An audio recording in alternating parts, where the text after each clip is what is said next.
Bonjour à tous. Donc effectivement, comment ne pas parler d'eau et de sel quand on est en Bretagne? C'est un sujet qui nous tient à cœur. Alors, on a voulu aborder ce sujet de manière très pratique en prenant quelques exemples dans le service. Et puis vous allez voir qu'on a fait une enquête dans tout l'hôpital pour vous donner des clés de ce régime, parce qu'on se battait sans arrêt avec nos infirmières, nos aides-soignantes sur le 4 grammes, le 6 grammes, le 3 grammes. Donc on va voir tout ça et le rôle des reins. Et merci d'être venu jusqu'à Saint-Malo pour cette réunion de la FIDTN. On a en plus le soleil avec nous. Donc on va aborder d'abord le rôle des reins sur l'eau et le sel, et puis on verra les recommandations pour différents patients. Les reins vont nous permettre de contrôler la composition du milieu extracellulaire. Donc vous voyez la cellule au milieu, avec autour ce milieu extracellulaire dont il va falloir une composition assez stable dans la teneur en sel, en chlore, et dans d'autres électrolytes. Les reins vont contrôler l'élimination de l'eau, bien sûr. La quantité d'eau du corps humain, on sait que c'est à peu près 60% du poids corporel chez l'adulte. La diurèse habituelle va être d'1 litre à 1,5 litre par jour, avec une hormone importante, l'hormone antidiurétique, qui va agir au niveau des reins pour retenir l'eau. Et une modification de la quantité d'eau va pouvoir modifier la concentration en sodium. S'il y a trop d'eau, la concentration en sodium va baisser, on va avoir une hyponatrémie, et ça va entraîner des mouvements d'eau à l'intérieur des cellules.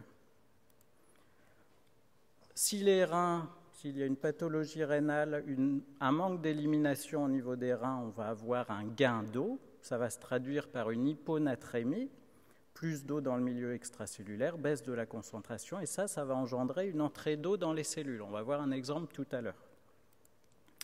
À l'inverse, une perte d'eau va entraîner une élimination excessive par les reins, enfin par ce mécanisme-là, va entraîner une hypernatrémie et va conduire à une sortie de l'eau des cellules vers le milieu extracellulaire. Donc ça, c'est l'exemple d'une cellule qui a le globule rouge. Vous voyez que d'un côté, s'il y a un excès d'eau, il va y avoir une entrée d'eau dans le globule rouge avec un risque d'hémolyse.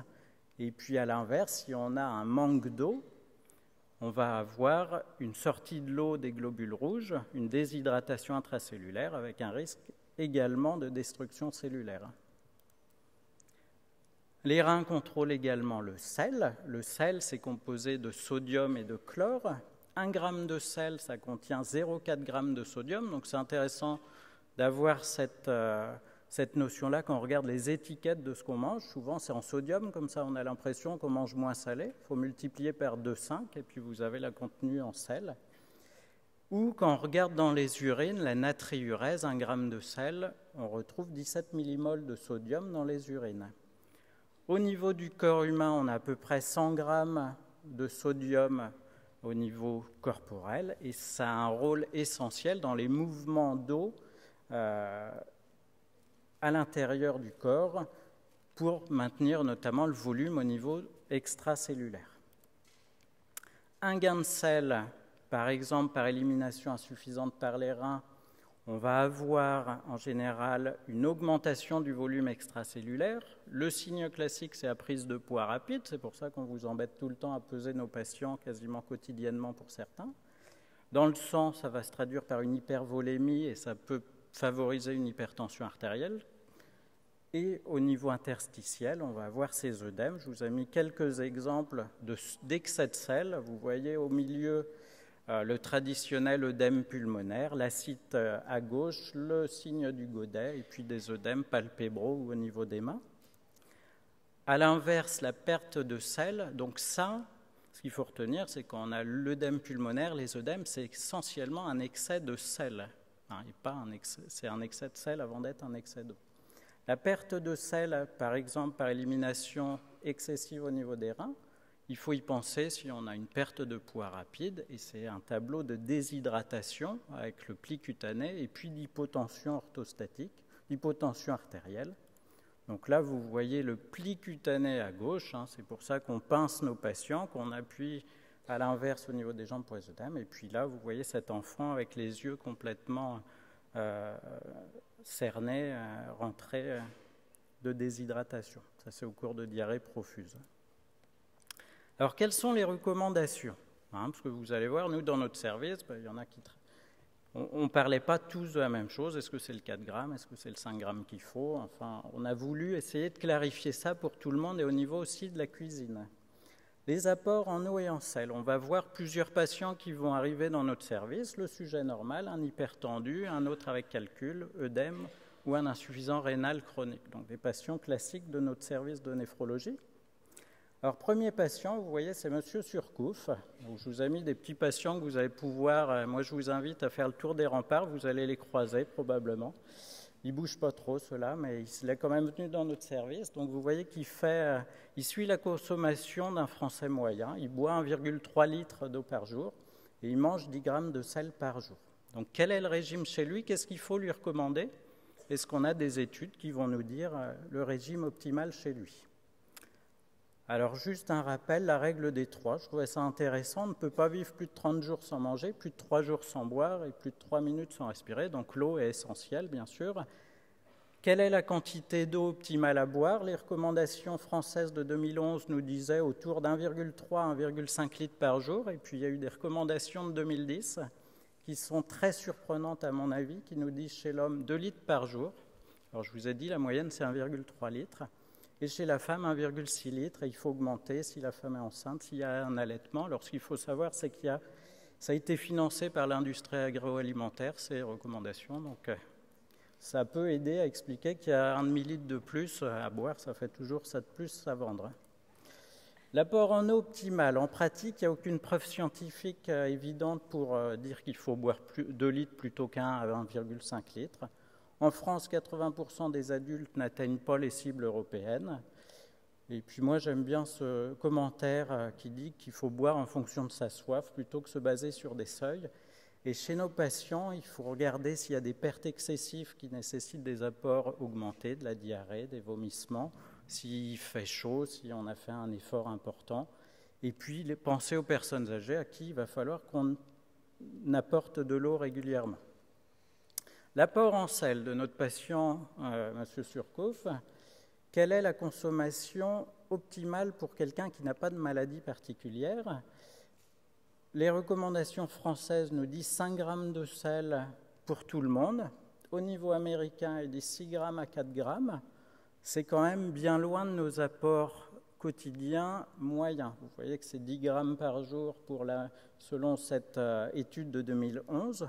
Chez l'homme et puis chez la femme, un peu moins, autour de 8 grammes. Ça, c'est pour vous montrer 2 scénarios par rapport au sel. Alors, on va commencer par la courbe de gauche. Vous voyez qu'elle est linéaire. Cette courbe, ça regarde d'un côté la pression artérielle et de l'autre la consommation en sel. Plus on mange salé, plus la pression artérielle augmente. Donc, ça paraît logique de dire que plus on va avoir une consommation basse, moins on va faire d'accidents cardiovasculaires et moins on va avoir de mortalité. C'est le scénario 1. Scénario 2, dans la vraie vie, une étude de mortalité cette fois-ci. On regarde la mortalité en fonction de la consommation de sel. La courbe, elle est plus droite, elle est en J, c'est-à-dire que pour des consommations faibles de sel, les gens ont une surmortalité par rapport à un apport moyen qui est de l'ordre de 8 à 10 grammes par jour de manière optimale, le bas de la courbe. Donc, les études observationnelles ont plutôt tendance à nous dire que ce serait plutôt 8 grammes qu'il faut considérer plutôt que 4 à 6 grammes comme certaines recommandations. En pratique, ce qui est sûr, c'est que si on consomme plus de 12 grammes par jour, c'est corrélé à des pathologies multiples. Là, on est sûr que quand les patients ont une natriurèse à plus de 200 millimoles par jour, il faut leur conseiller de réduire leurs apports. Un apport de 8 à 10 grammes par jour dans la population générale, ça semble tout à fait adapté. Il n'y a rien qui prouve que demander à tout le monde d'être à moins de 6 grammes soit bénéfique au jour d'aujourd'hui. Le régime de l'hypertendu. Donc vous voyez un autre patient, M. Duguay-Trouin, qui va venir chez nous. Lui, il aime bien les huîtres de Cancale. Il a une pression artérielle à 175/90. En France, en 2005, l'HAS préconisait un régime à moins de 6 grammes par jour et il y a eu des nouvelles recommandations en 2013. Et là, ils ne donnent plus de seuil. Ils disent réduire une consommation excessive de sel sans préciser de seuil. Les objectifs bas à moins de 4 grammes, ça semble peu réalisable quand on sait déjà d'où on part, notamment en France. Après, c'est sûr que si vous avez une tension très très élevée, on peut être parfois amené à essayer vraiment de réduire au minimum. Quel régime, donc l'objectif de 5 grammes par jour, c'est préconisé dans une majorité des recommandations, que ce soit aux États-Unis, en Europe ou au Canada. En pratique, comment on va y arriver? Donc le 5 grammes, il faut un régime peu salé, on vous en parlera tout à l'heure, ce sera notre diététicien. Il faut limiter les apports de sel dans les eaux de boisson et dans les médicaments. Alors cette diapo, je l'ai rajoutée sur les médicaments, on n'en parle jamais. Donc vous allez regarder la colonne de gauche pour voir certains médicaments. On va prendre le premier. Moi j'ai eu un choc en regardant ça. Le Kayexalate en 2012, sans que personne soit au courant, ça a été revu la quantité de sel ou de sodium dans une mesure. Dans une mesure, il y a 1,4 g de sodium. Ça fait à peu près 4 grammes de sel dans une mesure. Sachant que tout ne va pas être absorbé, mais quand même ça fait un peu peur. On a une alternative, le Résicali, c'est pas salé. Donc moi les gens avec œdème, je leur propose plutôt le Résicali que le Kayexalate ou quand ils ont de l'hypertension. Et puis vous voyez que tout ce qui est effervescent, c'est très riche en sodium, donc il faut éviter. Essayer de donner des formes non effervescentes. Les antibiotiques, il y en a certains très salés. Donc on a voilà, le Gaviscon, le Mucomyst, le Tagamet, des choses comme ça. Enfin, il y en a pas mal. Donc les médicaments, ils pensaient aussi dans nos apports en sel. Autre cas, une dame qui vient pour des lithiases. Alors ça, c'est Anne de Bretagne qui était atteinte de la gravelle. Donc ça, c'est vrai, hein, mais c'était les calculs d'acide urique. Alors pour mon topo, on va dire qu'elle fait des calculs de calcium, parce que quand on fait des calculs calciques récidivants, le fait de manger beaucoup de sel favorise la récidive. Vous voyez que son histoire est un peu associée à celle de Saint-Malo, et vous pourrez, en faisant le tour des remparts, aller voir la tour Quicangrogne et son histoire. Les lithiasiques, eux, il faut les faire boire. On sait que c'est un problème de concentration. Donc plus de 2 litres par jour, il faut baisser leur densité urinaire. Pour certains, il faut alcaliniser les urines, changer le pH pour réduire les calculs. Et dans ces cas-là, on utilise parfois l'eau de Vichy. Le sel, plus on mange salé, plus le sodium urinaire et la calciurie augmentent. Donc quand on a des patients avec calcul calcique récidivant, nous on en voit régulièrement, on leur préconise un régime peu salé, autour de 5 grammes par jour. Autre cas de figure, M. Cartier qui vient nous voir avec ses œdèmes. Donc lui, vous voyez son tableau initial avec le signe du Godet, l'œdème pulmonaire. Les œdèmes généralisés, les recommandations chez l'insuffisant cardiaque concernent essentiellement le sel. Alors vous voyez, en 2012, la HAS préconisait une restriction sodée à 6 grammes par jour.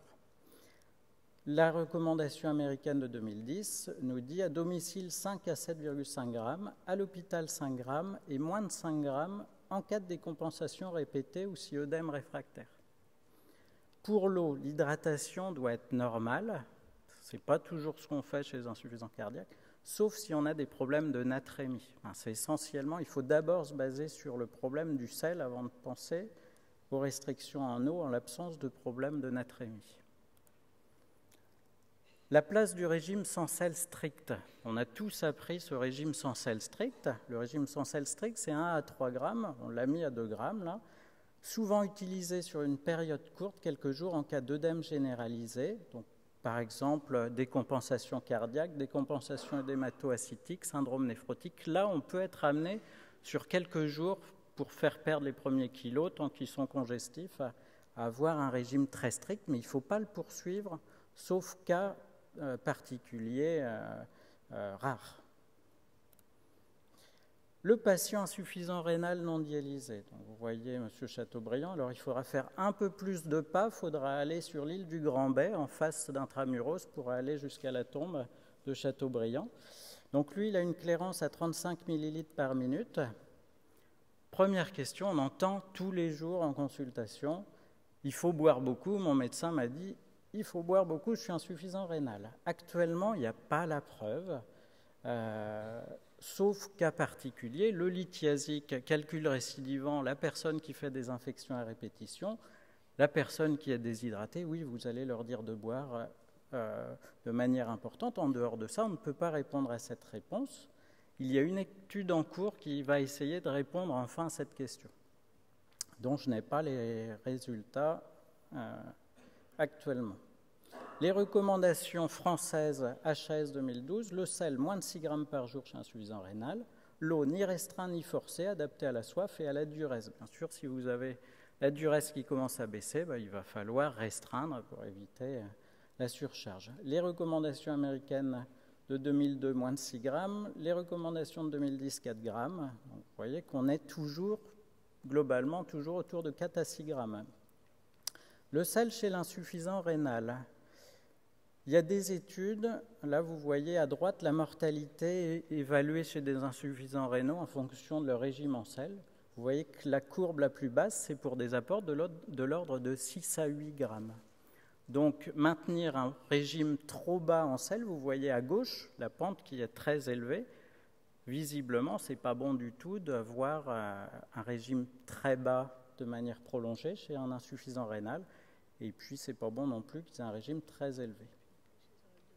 On sait que, par exemple, les personnes qui ont un régime très élevé, à plus de 12 grammes, eux, ils vont évoluer plus vite vers la dialyse. Donc, il faut essayer de dépister ceux qui mangent vraiment très riches, essayer de les amener vers 6 grammes, 5-6 grammes, et puis éviter les apports trop bas au long cours.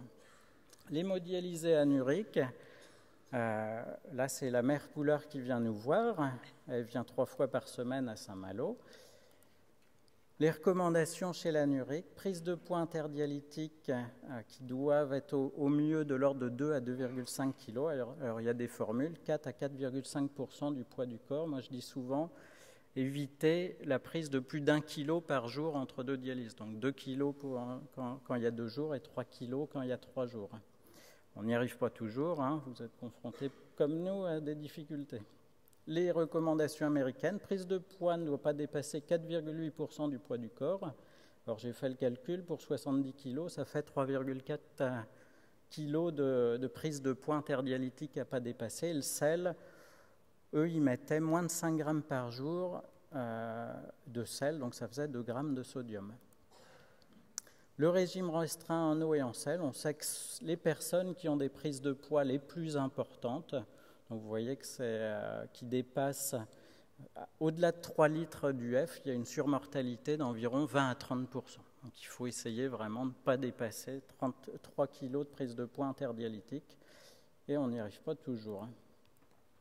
Il faut penser aussi chez l'hémodialysé au transfert de sel pendant la séance de dialyse, parce qu'il y a le régime, mais il y a aussi, on met du sel dans notre bain de dialysa. Donc là, c'est pour vous montrer cette membrane de dialyse en jaune, d'un côté le sang et de l'autre côté votre liquide de dialysa. Donc si vous avez un patient qui a une natrémie à 136 millimoles, si votre dialysa, vous avez à peu près la même concentration de sodium, il ne va pas y avoir d'échange, ça va rester à peu près neutre. Par contre, si vous mettez plus de sodium dans le dialysa, vous allez charger en sodium votre patient. Et puis si vous en mettez moins, c'est ce que je présente là, on fait une charge sodée négative. En général, ça on évite, parce qu'au niveau de la tolérance de la séance, ce n'est pas très bon. Risque d'hypotension, risque de malaise en perte dialytique. Donc nous, on privilégie le dialysa isonatrémique au maximum. Donc je vais laisser la parole à Thierry Lobédez, qui va nous présenter maintenant les transferts d'eau et de sel en dialyse péritonéale. Voilà, je te laisse la place, Thierry.